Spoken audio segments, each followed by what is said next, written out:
You're watching How Leap. Let's fix WhatsApp not working on iPhone. First, check your internet connection. Switch between Wi-Fi and mobile data. Next, update the WhatsApp app. Go to the App Store, search for WhatsApp, and tap Update. Restart your iPhone. Hold the side button and volume button, then slide to power off. Turn it back on, then check for iPhone software updates.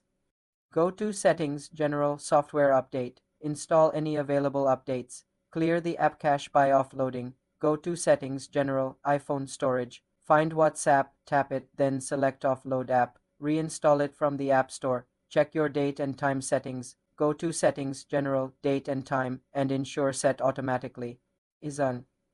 Finally, check if WhatsApp servers are down using a site like Down Detector. For more simple computer tutorials, subscribe to the channel.